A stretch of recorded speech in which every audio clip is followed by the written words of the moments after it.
I think I'll start this job without coffee! Faces hair, some beds with this here universal power tool. Yeah! And now we're just gonna add a little bit of coffee. There we go. I need more! It's gonna be a standard or metric? Standard or metric? I don't know! I'll never let go, Jack! I'll never let go! Have you lost your mind? Hi, bitch!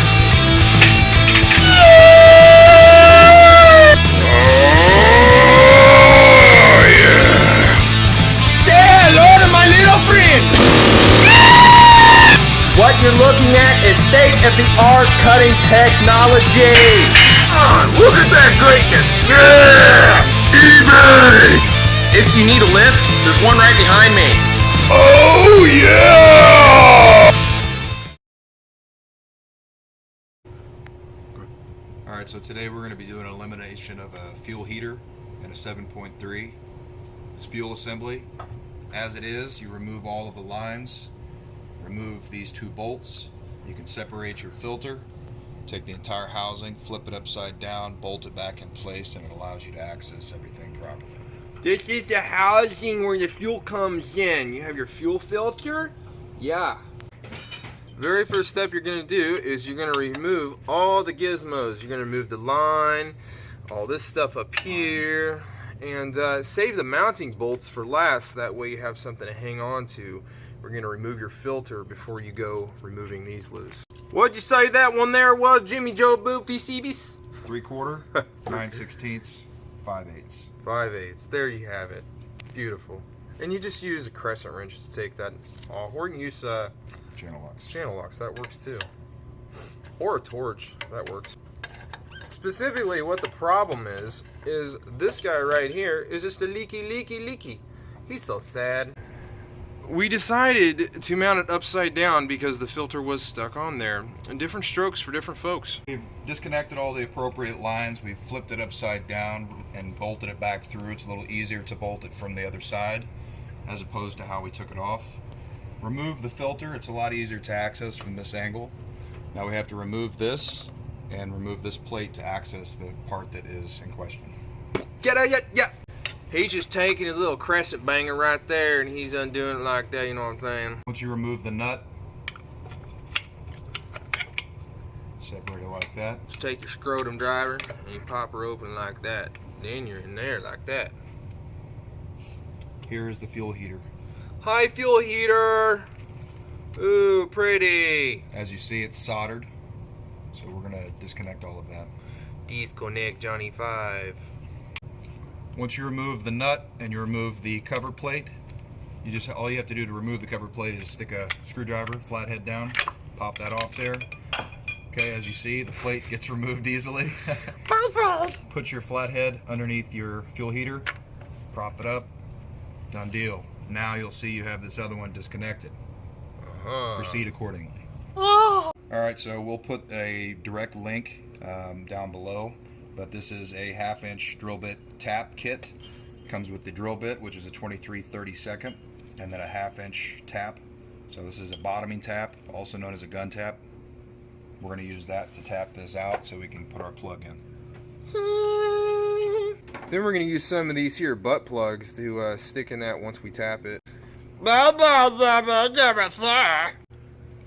Now, I bought some insurance, and I decided to put that glove over that line that goes to the injection pump, because you do not want shards of metal going to your injection pump, because you will have so much fun buying a new one of those. This costs $600. Remanufacture. We just flipped it upside right so we could drill the hole. Looks like that. We're getting ready to go inside. I don't think that I'm going to be able to get it underneath. Right. So what we're doing is we're taking a glove because we don't want shards of metal everywhere. Well, we'll find something that will. Just put something underneath, like a bucket to, not that bucket. Catch all of your shards. Yeah. Folgers, how do you make it taste so good? Some of that shit I think people would actually find very humorous. How that's a Maxwell House, not a Folgers. Do it! You don't even need to drill it! Funny, but sometimes you just... Alright, so you don't even need to drill it. It says Redbeard. All you gotta do is tap it. What size was that again? 23/32. But that's the particular plug I'm using. Man, that was really specific, dude. It's aluminum. It's aluminum, brother. It's aluminum. You don't have to use grease. So you just want to apply down pressure as you're threading inward. Just like that now. Righty-tighty, lefty-loosey. We got the SK right there, just in case it gets real.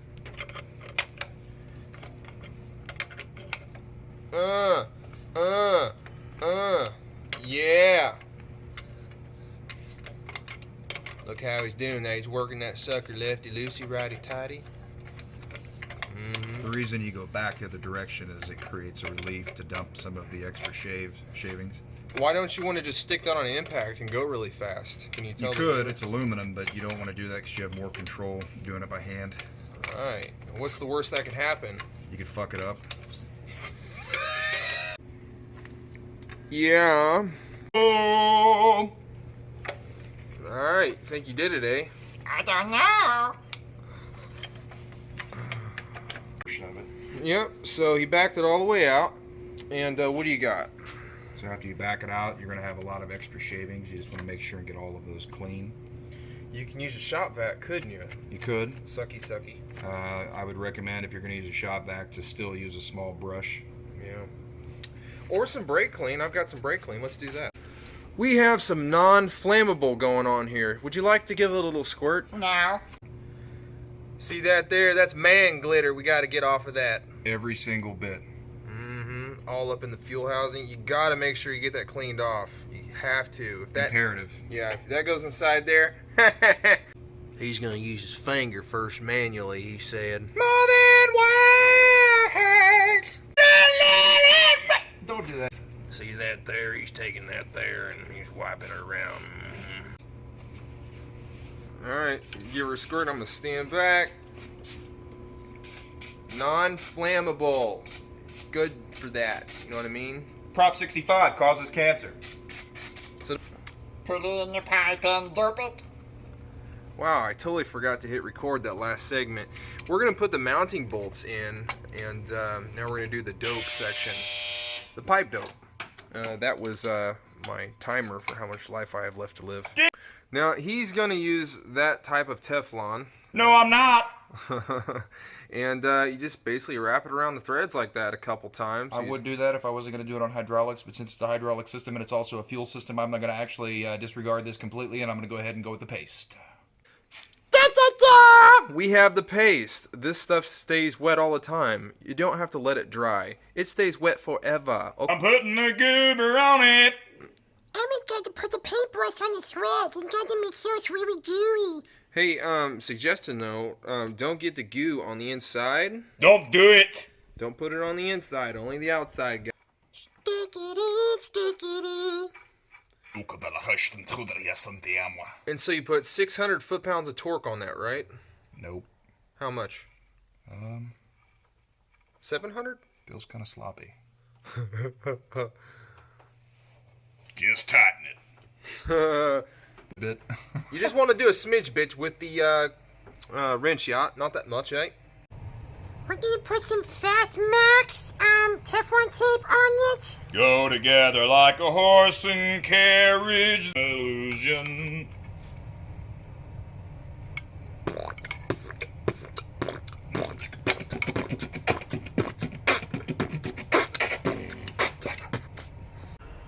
Alright, so one tip I really seriously want to point on here is when you're putting your filter back on, I suggest you fill it all the way up with fuel, and because otherwise you'll be doing a lot of cranking and you'll have a cranky starter. So yeah. Don't cavitate your fuel system. Another useful tidbit of information is when you're reconnecting your fuel assembly, you want to make sure that you keep it loose while you reconnect your flange connections for your fuel lines. It's just a lot easier. So the last step you're saying is you will leave it loose so that way you can flop your lines in so that way you can get it threaded. Him? I thought I said it right the first time. Oh, I just like repeating what you already said. And when you're tightening these, you don't want to get too tight because it is brass and it will break. And then your job just got a lot harder, right? Snug. Yeah, just snug. You can always get it tighter if it's leaking. What we're going to do is we're going to actually put this plate back. So this is for your filter housing. So you just have to make sure that this gets put back in place here and threaded in.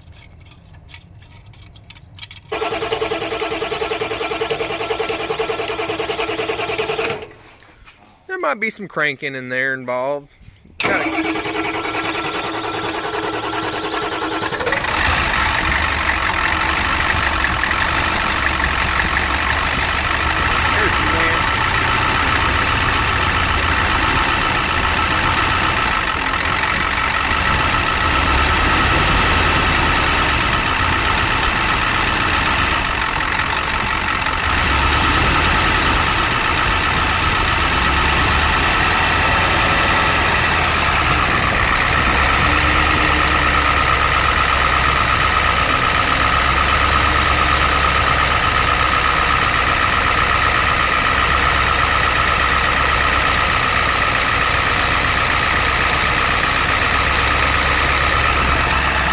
Yeah, so hey, I hope you got something from that. Please like and subscribe, or I'll just delete everything and then you'll be without.